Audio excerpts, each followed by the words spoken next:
John Louis memory స్కూల్కి అందరికీ స్వాగతం. ఈ ఎపిసోడ్లో మనమొక అద్భుతమైన విషయం గురించి తెలుసుకోబోతున్నాం. అదేంటంటే మన మ్యాలలో ఎలాంటి చిత్రాన్ని క్రియేట్ చెయ్యని, అంటే అర్థం లేని అస్పష్టమైన పదాలని ఎలాగైనా సరే అర్థవంతమైన, స్పష్టమైన పదాలుగా మార్చడం ఎలాగో చూద్దాం. దీనికోసం మనం ఉపయోగించే టెక్నిక్ మరెవరిదో కాదు, memory grand master John Lewis గారి ర్యాష్ పద్ధతి. సరే, మరి ఈరోజు మన ప్రయాణం ఎలా సాగబోతుందో ఒక్కసారి చూసేద్దామా? ముందుగా కొన్ని పదాలు మనకి అస్సలు ఎందుకు గుర్తుండవో ఆ సమస్య గురించి మాట్లాడుకుందాం. ఆ తర్వాత మన మెదడుకి బాగా ఇష్టమైన చిత్రాల భాష గురించి తెలుసుకుందాం. ఇక అప్పుడొస్తుంది అసలు మ్యాజిక్.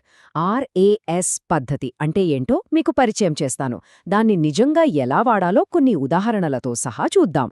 ఇక చివర్లో మీ జ్ఞాపకశక్తికి ఒక సరికొత్త టూల్ కిట్ను అందిస్తాను. రెడీనా? మనందరికీ అప్పుడప్పుడు జరుగుతోంది కదా, ఏదో ఒక పదం గుర్తు తెచ్చుకోవాలని చూస్తాం, అది నాలుక మీదే ఉంటుంది, కాని బయటకు రాదు. అబ్బా, ఎంత చిరాగ్గా ఉంటుందో కదా ఆ ఫీలింగ్. అసలు కొన్ని పదాలు అంత తేలిగ్గా మన జ్ఞాపకశక్తి నుంచి ఎందుకు జారిపోతాయి? ఎందుకంటే వాటికి కంటికి కనిపించే ఒక స్పష్టమైన రూపం ఉండదు. అందుకే అవి మన మైండ్లో నిలవవు. దీనికి కారణం చాలా సింపుల్ అండి. మన మెదడు పదాలతో కాదు, చిత్రాలతో ఆలోచిస్తుంది. నేను యాపిల్ అనగానే మీ కళ్ల ముందు వెంటనే ఒక ఎర్రటి, గుండ్రని పండు వచ్చేస్తుంది, అవునా? కాని న్యాయమంటే ఏ చిత్రం వస్తుంది? ఏమీ రాదు. అందుకే స్పష్టమైన రూపమున్న పదాలు చాలా తేలిగ్గా గుర్తుండిపోతాయి. ఇక్కడ చూడండి, ఎడమవైపు ఉన్న యాపిల్, కార్, ఇల్లు లాంటి పదాలు అనగానే వెంటనే మనం యాళంలో ఒక ఇమేజ్ ప్లే అవుతుంది. కానీ కుడివైపు ఉన్న క్యాన్బెరా లేదా సిలికాన్ లాంటి పదాలు మనల్ని ఖాళీగా వదిలేస్తాయి. మరి ఈ అస్పష్టమైన పదాలని గుర్తుండిపోయేలా ఎలా చెయ్యాలి? సమాధానం ఒక్కటే, వాటిని కూడా చిత్రాలుగా మార్చేయాలి. అదెలాగో ఇప్పుడు చూద్దాం. ఇప్పుడు మనం జ్ఞాపకశక్తిని పెంచే అన్ని టెక్నిక్స్ వెనుకున్న ఒకే ఒక్క మూల సూత్రాన్ని, ఒక సీక్రెట్ని తెలుసుకోబోతున్నాం. ఇది చాలా చాలా ముఖ్యమైన పాయింట్. మన మెదడుకి పదాల వ్యాకరణం అర్థం కాదు, దానికి తెలిసింది కేవలం చిత్రాల భాషే. అందుకే మనం ఏదైనా గుర్తుంచుకోవాలంటే దాన్ని మన మెదడులో ఒక చిత్రంగా మార్చాల్సిందే. ఈ యొక్క సూత్రం గనక మనం పాటిస్తే మన నేర్చుకునే విధానం మొత్తం మారిపోతుంది. ఇక్కడ ఇంకో ఫన్నీ విషయమేంటంటే, మీరు క్రియేట్ చేసే చిత్రం ఎంత వింతగా, ఎంత ఫనీగా, ఎంత అసాధ్యంగా ఉంటే అది అంత బలంగా మీ మెదడులో ప్రింట్ అయిపోతుంది. సో మీ ఊహాశక్తికి అస్సలు హద్దులు పెట్టొద్దు, దానికి రెక్కలిచ్చి ఎగరనివ్వండి. సరే, మరి ఈ పదాలని చిత్రాలుగా ఎలా మార్చాలి, ఎలా అనువదించాలి? దానికోసమే మన దగ్గర ఒక పవర్ఫుల్ టూల్ ఉంది. అదే memory grand master John Lewis గారు రూపొందించిన అద్భుతమైన ర్యాష్ పద్ధతి. ర్యాష్ అంటే రైమింగ్, అప్లికేషన్, స్ప్లిట్ మరియు హిడెన్ వర్డ్స్. ఈ 4 టెక్నిక్స్తో మనం ఎంత కఠినమైన, అస్పష్టమైన పదాన్నైనా సరే కళ్ళ కట్టినట్లుండే ఒక స్పష్టమైన, ఎప్పటికీ మర్చిపోలేని చిత్రంగా మార్చేయొచ్చు. ఈ ప్రత్యామ్నాయ చిత్రాలు అసలు పదాన్ని వెంటనే గుర్తుకు తెస్తాయి. ఇక మాటలు కట్టిపెట్టి చేతల్లోకి దిగుదాం. ర్యాష్లో మొదటి అక్షరం ఆర్ అంటే రైమింగ్ వర్డ్. ఇది ఎలా పనిచేస్తుందో మన మొదటి ఉదాహరణతో చూసేద్దాం. క్యాన్బెర్రా, ఆస్ట్రేలియా రాజధాని. ఈ పదం వినగానే మనం యాళలో ఎలాంటి చిత్రం రాదు. మరి దీన్ని ఎలా గుర్తుంచుకోవాలి? సింపుల్, రైమింగ్ పద్ధతిని వాడదాం. క్యాన్బెరా అనే పదానికి దగ్గరగా ప్రాసలా చూచే పదాలు ఏమున్నాయో ఆలోచిద్దాం. అవి తెలుగులోనే ఉండక్కర్లేదు. కెన్ అంటే డబ్బా, బెర్రీలు, ఈ రెండు కలిపితే క్యాన్ బెర్రా లాగా వినిపిస్తోంది కదా. ఇప్పుడు ఊహించుకోండి, ఒక పెద్ద తుప్పుపట్టిన కెన్ నిండా ఎర్రటి, తీయటి బెర్రీలున్నాయి. వావ్! ఈ చిత్రం ఎంత స్పష్టంగా ఉంటే క్యాన్ బెర్రీలు అనగానే కాన్బెర్రా అంత ఈజీగా గుర్తొస్తుంది.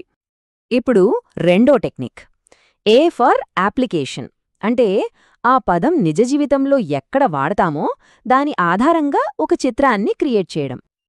సిలికాన్, ఈ పదం వినగానే ఏమీ అనిపించకపోవచ్చు, కానీ దాని అప్లికేషన్ అంటే దాని వాడకం మనకు ప్రతిరోజూ కనిపిస్తూనే ఉంటుంది.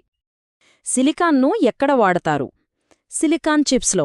అవును, మనం రోజూ వాడే ఫోన్లు, కంప్యూటర్లలో ఉంటుంది కదా. ఇప్పుడు ఊహించుకోండి, మీ చేతిలో ఒక చిన్న మెరుస్తున్న సిలికాన్ చిప్ ఉంది. దానిమీదున్న చిన్న చిన్న సర్క్యూట్లను మీరు చూస్తున్నారు. చూశారా? ఈ స్పష్టమైన చిత్రం సిలికాన్ అనే అస్పష్టమైన పదాన్ని వెంటనే గుర్తుకుతేస్తుంది. ఇది ఒక మ్యాజిక్ ట్రిక్ లాంటిది. ఒక పెద్ద, కష్టమైన పదాన్ని మనకు తెలిసిన చిన్న చిన్న ముక్కలుగా విడగొట్టి దానిలో దాగి ఉన్న చిత్రాన్ని బయటకు తీయడమనమాట. ఆస్కార్బిక్ యాసిడ్ అంటే విటమిన్ సి. ఆస్కార్బిక్ అనే పదం వినడానికి కొంచెం పెద్దగా, కష్టంగా అనిపిస్తోంది. కాని దాన్ని విడదీస్తే చాలా చాలా సులభం. ఆస్కార్బిక్ అనే పదాన్నే కొంచెం జాగ్రత్తగా వింటే దానిలో ఆస్కార్, బిగ్ అనే 2 సులభమైన పదాలు వినిపిస్తున్నాయి కదా. ఇప్పుడు ఒక చిత్రాన్ని ఊహించుకుందాం. ఒక పెద్ద అవార్డ్ ఫంక్షన్. స్టేజ్ మీద ఒక యాక్టర్కి చాలా పెద్ద, బిగ్ ఆస్కార్ అవార్డు ఇస్తున్నారు. ఆ చిత్రం ఎంత స్పష్టంగా, ఎంత గ్రాండ్గా ఉంటే బిగ్ ఆస్కార్ అనగానే ఆస్కార్ బిగ్ గుర్తుకు రావడం అంత ఈజీ. ఇక చివరి టెక్నిక్ ర్యాష్లో హెచ్ అంటే హిడెన్ వర్డ్స్. ఒక పొడుగ్గా, కష్టంగా ఉన్న పదం లోపల దాగి ఉన్న చిన్న చిన్న చిత్రాలను, కథలను కనిపెట్టడం.